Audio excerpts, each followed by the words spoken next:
Her name was Peggy. In 1954, she stood at her ironing board in a rented flat outside Manchester, holding herself up on her toes because a magazine told her that was how you kept your ankles from thickening. She didn't question it. Everybody's mother did it. Everybody's mother's mother did it. It was just how a woman ironed. That detail sounds small. It isn't. It's the whole story, actually, compressed into one habit at one ironing board. Because the real secret to how 1950s women stayed slim was never a diet in the way we use that word now. It was a system built and repeated inside women's magazines that treated a woman's body as a set of separate small projects. Not lose weight, fix the tummy, fix the hips, fix the bust, fix the arms, the ankles, even the wrists. Woman's Own, one of the biggest women's weeklies in Britain, ran a whole vocabulary for this. They called it trouble spots. Here's how the system actually worked, piece by piece. Number 1, the food itself. Bread, potatoes, cake, and biscuits were the first things trimmed, and not with a diet plan pinned to the fridge. Trimmed quietly. A smaller slice, a skipped second biscuit at tea. There was no calorie count printed next to the recipe columns. There didn't need to be. The magazines simply implied that a woman who cared about herself already knew when to stop. Number 2, the tummy. 10 minutes, most evenings, on the bedroom floor. Basic gymnastics. Sit-ups, leg raises, the kind of routine you could do in a slip before bed without waking your husband.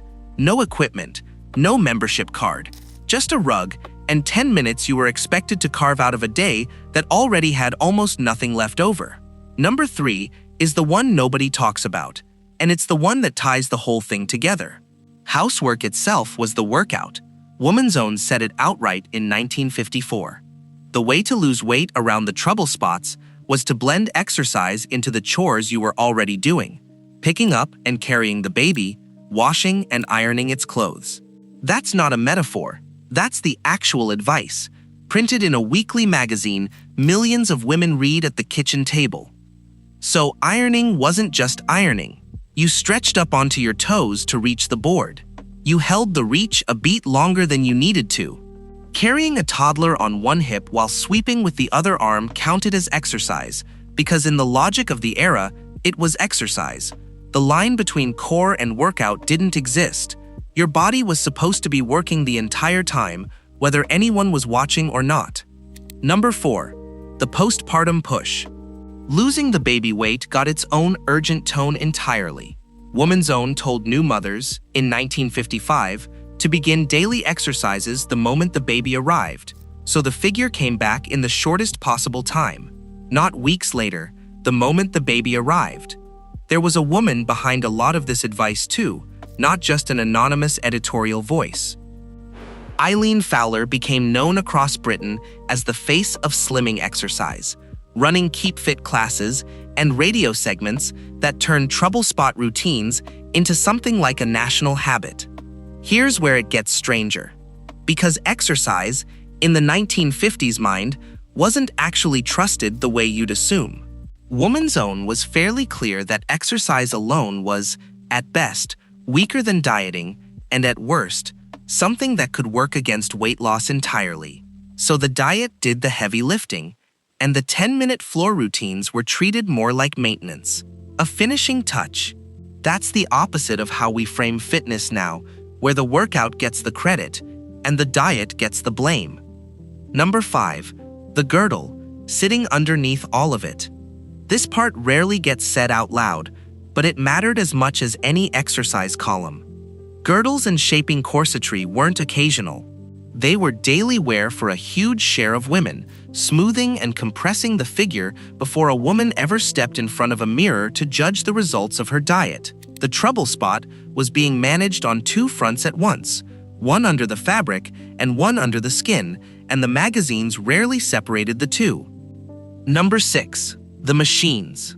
By the mid to late 1950s, a woman who wanted a shortcut could walk into a salon and lie down on a vibrating belt machine, a device wrapped around the waist or hips that promised to shake the fat loose without her lifting a finger.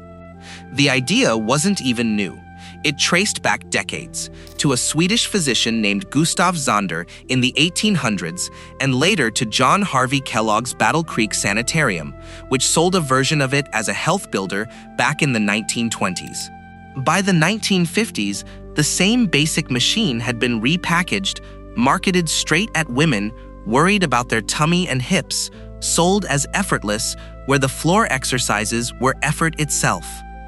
Number 7. The hula hoop, showing up right at the tail end of the decade as something closer to a craze.